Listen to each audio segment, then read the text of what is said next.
Our Lady of the Flowers by Genet, page 67. Divine died yesterday in a pool of her vomited blood, which was so red that as she expired, she had the supreme illusion that this blood was the visible equivalent of the black hole which a gutted violin, seen in a judge's office in the midst of a hodgepodge of pieces of evidence, revealed with dramatic insistence, as does a Jesus the gilded chancre, where gleams his flaming sacred heart. So much for the divine aspect of her death. The other aspect, ours, because of those streams of blood that had been shed on her nightshirt and sheets, for the sun, poignant on the bloody sheets, had set, not nastily, in her bed, makes her death tantamount to a murder.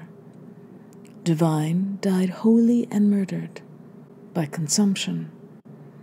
It is January, and in the prison too, where this morning, during the walk, slyly, among prisoners, we wished each other a happy new year, as humbly as servants must do amongst themselves, in the pantry. The chief guard gave us each a little half-ounce packet of coarse salt as a New Year's gift. 3 hours after noon, it had been raining behind the bars since yesterday, and it's windy. I let myself drift as the depth of an ocean to the depths of a dismal neighborhood of hard and opaque but rather light houses to the inner gaze of memory, for the matter of memory is porous. The garret in which Divine lived for such a long time is at the top of one of these houses. Its large window propels the eyes and delights them toward the little Montmartre cemetery. The stairway leading up to it plays an important role today. It is the antechamber, sinuous as the holes of the pyramids of Divine's temporary tomb. This cavernous hypogeum looms up, pure as the bare marble arm in the darkness, which is devouring the queen to whom it belongs. Coming from the street, the stairway mounts to death. It ushers one to the final resting place. It smells of decaying flowers, and already of the odor of candles and incense.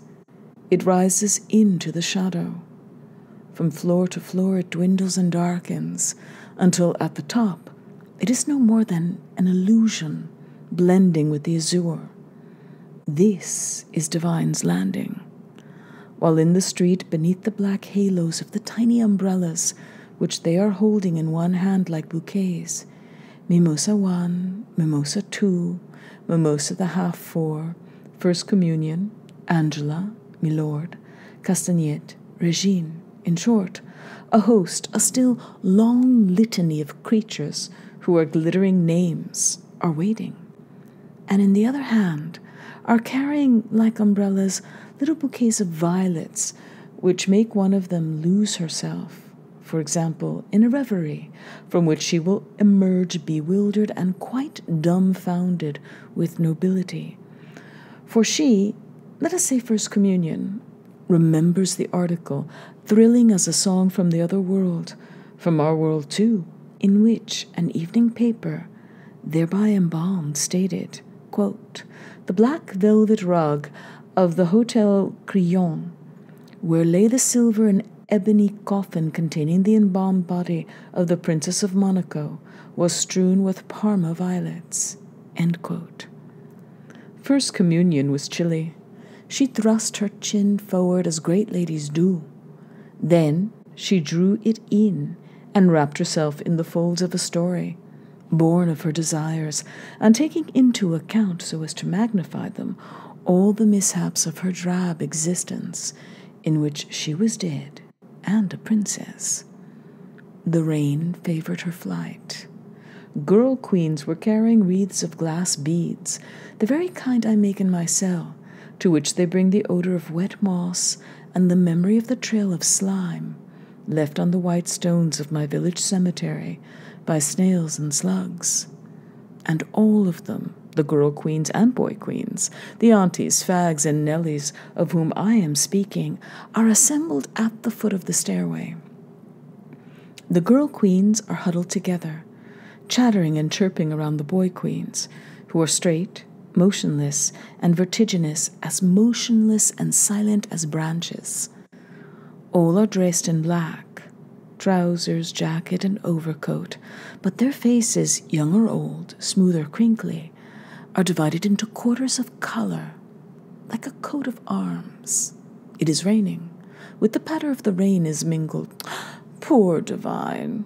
Would you believe it, my dear? But at her age it was fatal. It was falling apart. She was losing her bottom. Hasn't Darling come? Hi there!" Dig her. Divine, who disliked anyone's walking over her head, lived on the top floor of a middle-class apartment house in a sober neighborhood.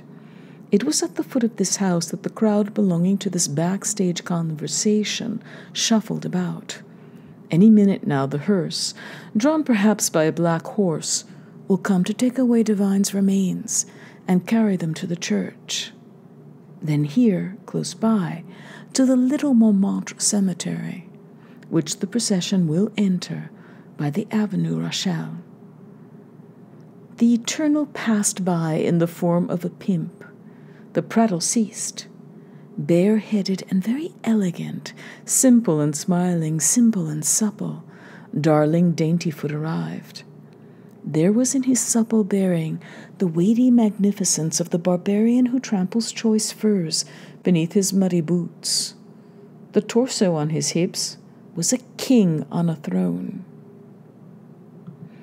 Merely to have mentioned him is enough for my left hand in my torn pocket to...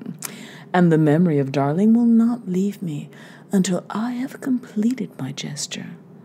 One day, the door of my cell opened and framed him. I thought I saw him in the twinkling of an eye, as solemn as a walking corpse, set in the thickness, which you can only imagine, of the prison walls. He appeared standing before me with the same graciousness that might have been his lying naked in a field of pinks. I was his at once, as if, who said that? He had discharged through my mouth straight to my heart, entering me until there was no room left for myself, so that now I am one with gangsters, burglars, and pimps, and the police arrest me by mistake. For 3 months he regaled himself with my body, beating me for all he was worth. I dragged at his feet, more trampled on than a dust mop. Ever since he has gone off free to his robberies, I keep remembering his gestures, so vivid they revealed him cut out of a faceted crystal, gestures so vivid that you suspected they were all involuntary, for it seems utterly impossible that they were born of ponderous reflection and decision. Of the tangible him, there remains, sad to say, only the plaster cast that Divine herself made of his cock, which was gigantic when erect. The most impressive thing about it is the vigor, hence the beauty of that part which goes from the anus to the tip of the penis. I shall say that he had lace fingers, that each time he awoke, his outstretched arms, open to receive the world, made him look like the Christ child in his manger, with the heel of one foot on the instep of the other, that his eager face offered itself as it bent backward facing heaven, that when standing he would tend to make the basket movement we see Nijinsky making in the old photos where he is dressed in shredded roses. His wrist, fluid as a violinist's, hangs down, graceful and loose-jointed, and at times, in broad daylight, he strangles himself with his lithe arm, the arm of a tragedian. This is almost an exact portrait of Darling, for we shall see him again. He had a talent for the gesture that thrills me, and if I think about him, I can't stop praising him until my hand is smeared with my liberated pleasure. A Greek, he entered the house of death walking on air. A Greek, that is, a crook as well. As he passed, the motion was revealed by an imperceptible movement of the torso. Within themselves, secretly, my lord, the mimosas, Castagnet, in short, all the queens imparted a tendril-like movement to their bodies, and fancied they were enlacing this handsome man, were twining about him. Indifferent and bright as a slaughterhouse knife, he passed by, cleaving them all into two slices which came noiselessly together again, though emitting a slight scent of hopelessness which no one divulged. Darling went up the stairs 2 at a time, an ample and forthright ascension, which may lead, after the roof, on steps of blue air, up to heaven.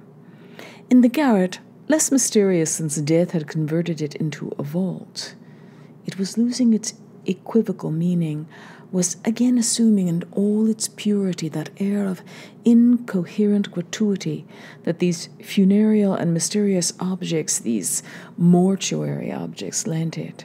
White gloves, a lampion, an artilleryman's jacket, in short, an inventory that we shall list later on.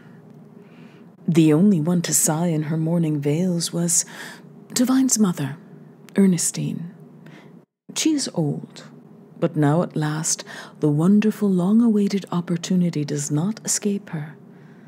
Divine's death enables her to free herself by an external despair, by a visible mourning consisting of tears, flowers, and crape, from the 100 great rolls which possessed her.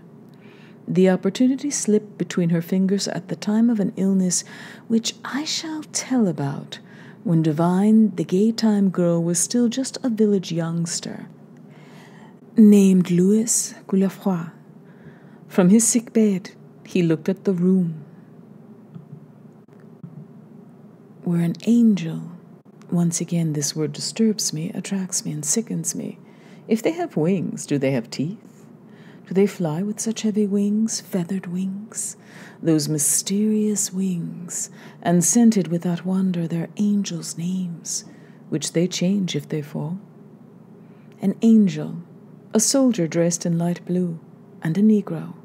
For will my books ever be anything but a pretext for showing a soldier dressed in sky blue, and a brotherly Negro, and angel playing dice or knuckle-bones in a dark or light prison, were engaged in a confabulation from which he himself was excluded. The angel, the Negro, and the soldier kept assuming the faces of various schoolmates and peasants, but never that of Alberto, the snake fisher. He was the one Goulafroy was waiting for in his desert, to calm his torrid thirst with that mouth of starry flesh. To console himself, he tried, despite his age, to conceive a kind of happiness in which nothing could be winsome, a pure, deserted, desolate field, a field of azure sand, a dumb, dry, magnetic field where nothing sweet, no color or sound would remain. Quite some time before, the appearance on the village road of a bride wearing a black dress, though wrapped in a veil of white tulle, lovely and sparkling, like a young shepherd beneath the hoarfrost, like a powdered blonde miller, or like Our Lady of the Flowers, whom he will meet later on, and whom I saw with my own eyes here in my cell one morning, near the latrines, his sleepy face pink and bristly beneath the soapsuds which blurred his vision, revealed to Goulafroy that poetry is something other than a melody of curves on sweetness, for the tulle snapped apart into abrupt, clear, rigorous, icy facets. It was a warning. He was waiting for Alberto, who did not come. Yet all the peasant boys and girls who came in had something of the snake fisher about them. They were like his harbingers, his ambassadors, his precursors, bearing some of his gifts before him, preparing his coming by smoothing the way for him. They shouted hallelujah. One had his walk, another his gestures, or the color of his trousers, or his corduroy, or Alberto's voice. And Coulafroid, like someone waiting, never doubted that all these scattered elements would eventually fuse and enable a reconstructed Alberto to make the solemn, appointed, and surprising entrance into his room that a dead and alive darling Daintyfoot made into my cell. When the village abbé, hearing the news, said to Ernestine, "Madame, it's a blessing to die young," she replied, "Yes, your lordship," and made a curtsy. The priest looked at her. She was smiling in the shiny floor at her antipodal reflection, which made her the Queen of Spades, the ill-omened widow. "Don't shrug your shoulders, my friend. I'm not crazy." And she wasn't crazy. Luc Coulafroid is going to die shortly. I feel it. He's going to die. I can tell. "He's going to die, I can tell," was the expression torn alive and helping her to fly from a book and bleeding like a wing from a sparrow, or from an angel, if it can bleed crimson, and murmured with horror by the heroine of that cheap novel printed in tiny type in newsprint, which, so they say, is as spongy as the consciences of those nasty gentlemen who debauch children. So I'm dancing the dirge. He therefore had to die, and in order for the pathos of the act to be more virulent, she herself would have to be the cause of his death.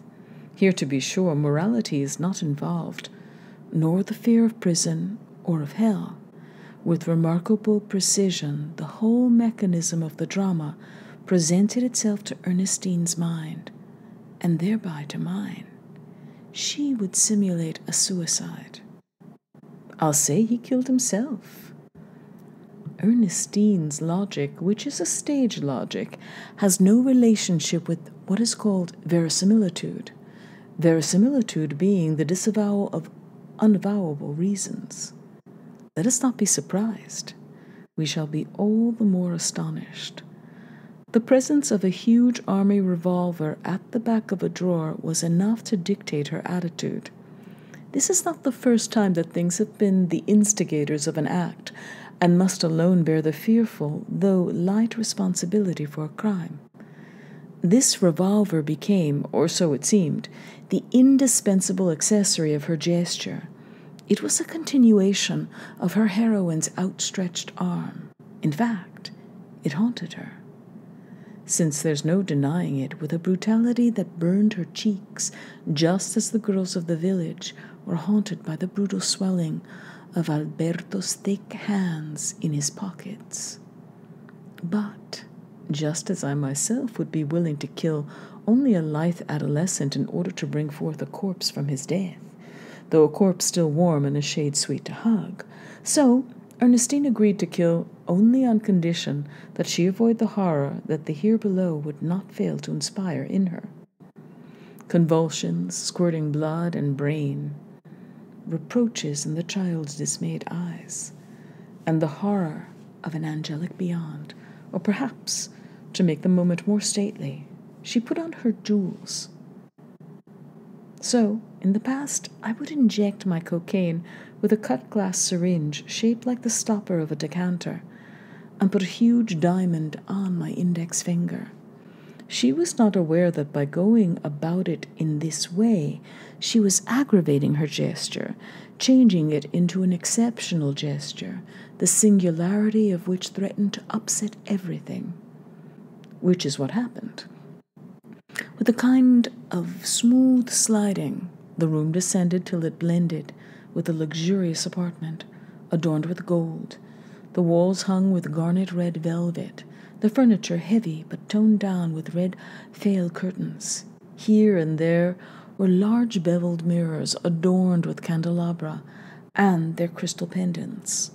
From the ceiling, an important detail, hung a huge chandelier. The floor was covered with thick blue and violet carpets.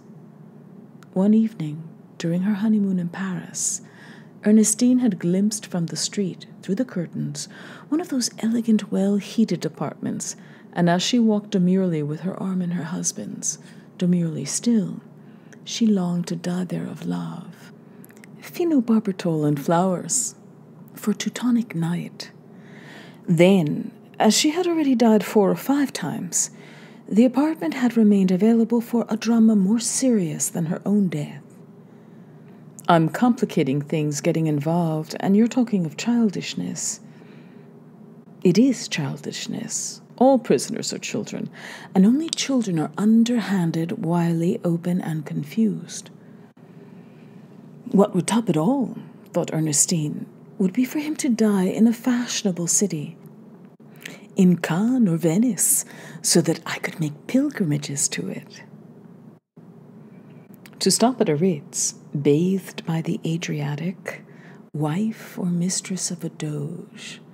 Then, her arms full of flowers, to climb a path to the cemetery, to sit down on a simple flagstone, a white, slightly curved stone, and, all curled up in fragrant grief, to brood. Without bringing her back to reality, for she never left reality, the arrangement of the setting obliged her to shake off the dream. She went to get the revolver, which had long since been loaded by a most considerate Providence. And, when she held it in her hand, weighty as a phallus in action, she realized she was big with murder, pregnant with a corpse. You have no idea of the superhuman or extra-lucid state of mind of the blind murderer who holds the knife, the gun, or the file, or who has already released the movement that propels to the precipice. Ernestine's gesture might have been performed quickly, but, like Guilafroy, in fact, she is serving a text she knows nothing about. A text I am composing, whose dénouement will occur when the time is ripe.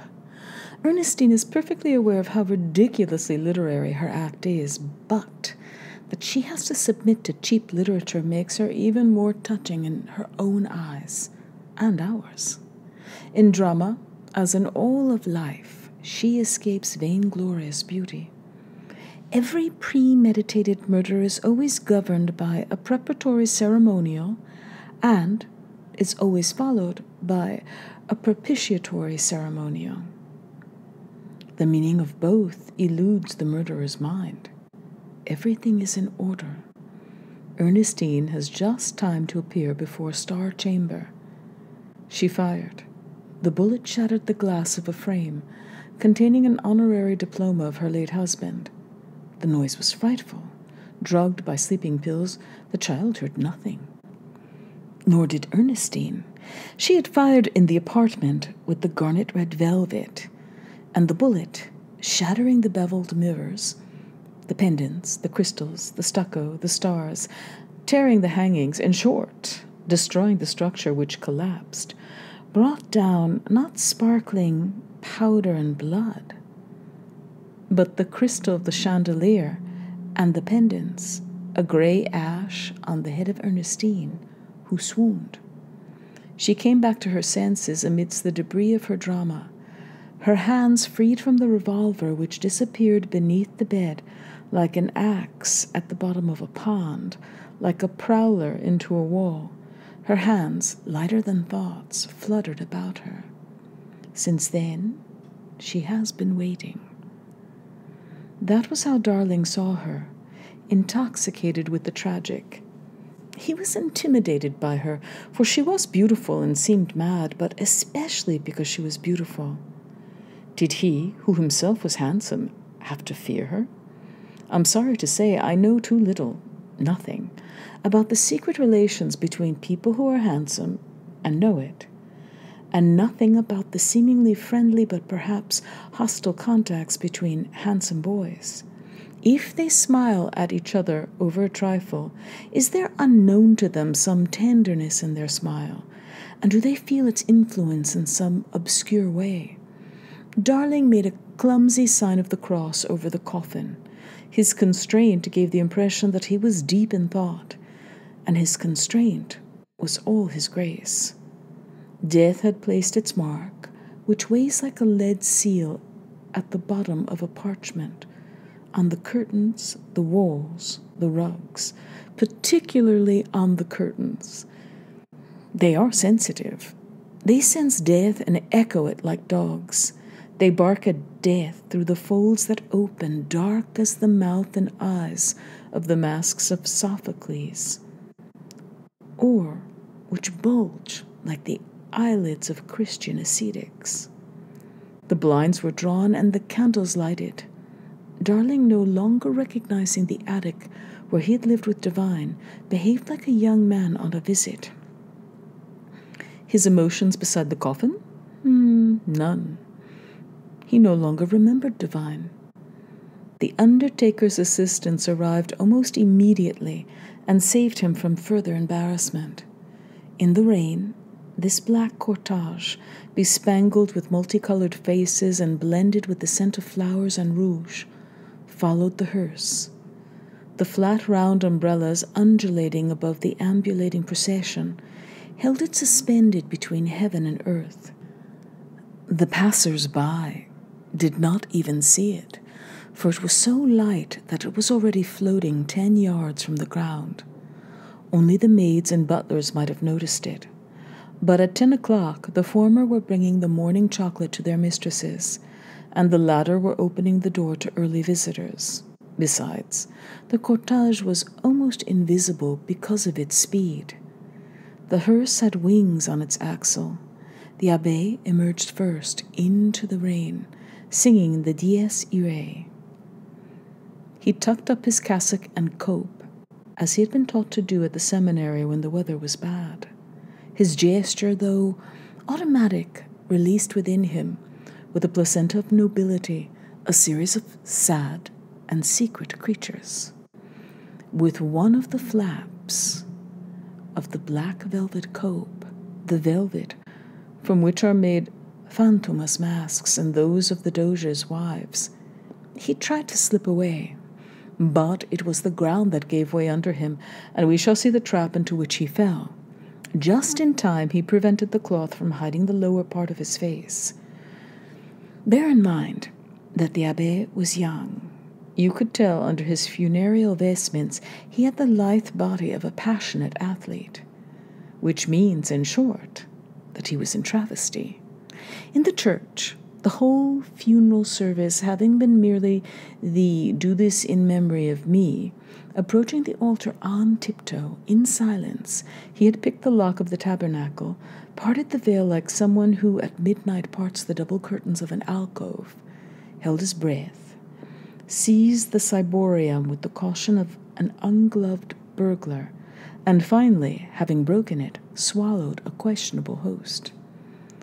From the church to the cemetery the road was long, and the text of the breviary too familiar. Only the dirge and the black silver-embroidered cope exuded charms. The abbé plodded through the mud as he would have done in the heart of the woods. Of what woods? He asked himself. In a foreign country, a forest of Bohemia, or rather of Hungary.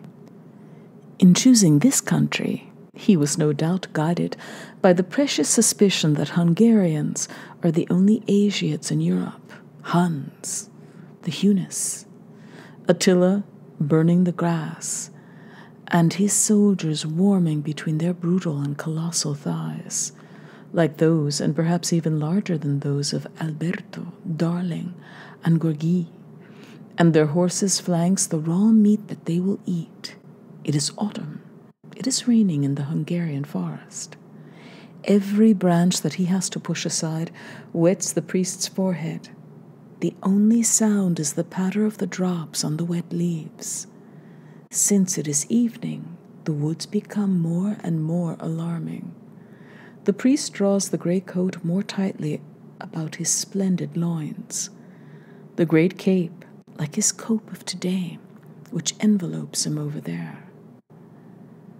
In the forest is a sawmill. 2 young men work it and hunt. They are unknown in the region. They have, the abbé knows this as one knows things in dreams, without having learned them, been around the world. And so the abbé was chanting the dirge as he would have sung it there when he met one of the strangers, the younger, who had the face of the butcher of my village. He was on his way back from hunting. In the corner of his mouth, an unlit butt. The word butt and the taste of the sucked tobacco made the abbé's spine stiffen and draw back with 3 short jerks, the vibrations of which reverberated through all his muscles and on to infinity, which shuddered and ejaculated a seed of constellations. The woodcutter's lips came down on the abbé's mouth, where, with a thrust of the tongue, more imperious than a royal order, they drove in the butt. The priest was knocked down, bitten, and he expired with love on the soggy moss. After having almost disrobed him, the stranger caressed him gratefully, almost fondly, thought the abbé. With a heave, he shouldered his game bag, which was weighted down with a wildcat, picked up his gun, and went off whistling a raffish tune. The abbé was winding his way among mausoleums. The queens were stumbling over the stones, getting their feet wet in the grass, and among the graves were being angelicized. The choir boy, a puny lad with ringworm, who hadn't the slightest suspicion of the adventure the abbé had just had, asked him whether he might keep his skull-cap on. The abbé said yes. As he walked, his leg made the movement peculiar to dancers, with one hand in their pocket as they finish a tango. He bent forward on his leg, which was slightly advanced on the tip of the toe. He slapped his knee against the cloth of the cassock, which flapped back and forth like the bell-bottom trousers of a swaying sailor or a gaucho. Then he began a psalm. When the procession arrived at the hole which had already been dug, perhaps by the gravedigger Divine used to see from her window, they lowered the coffin in which Divine lay wrapped in a white lace sheet. The abbé blessed the grave and handed his sprinkler to Darling, who blushed to feel it so heavy, for he had to some degree returned, after and beyond Divine, to his race, which was akin to that of young gypsies, who are willing to jerk you off, but only with their feet.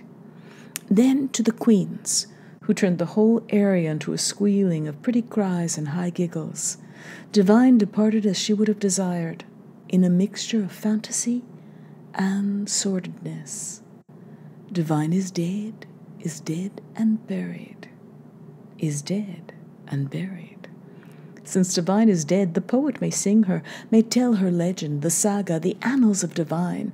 The Divine saga should be danced, mimed with subtle directions. Since it is impossible to make a ballet of it, I am forced to use words that are weighed down with precise ideas, but I shall try to lighten them with expressions that are trivial, empty, hollow, and invisible. What is involved for me, who is making up this story? In reviewing my life, in tracing its course, I fill my cell with the pleasure of being what, for want of a trifle, I fail to be, recapturing so that I may hurl myself into them, as into dark pits, those moments when I strayed through the trap-ridden compartments of a subterranean sky, slowly displacing volumes of fetid air, cutting threads from which hang bouquets of feelings, seeing the gypsy for whom I am looking emerge perhaps from some starry river, wet, with mossy hair, playing the fiddle, diabolically whisked away by the scarlet velvet portiere of a cabaret. I shall speak to you about Divine, mixing masculine and feminine, as my mood dictates, and, if in the course of the tale I shall have to refer to a woman, I shall find an expedient, a good device, to avoid any confusion.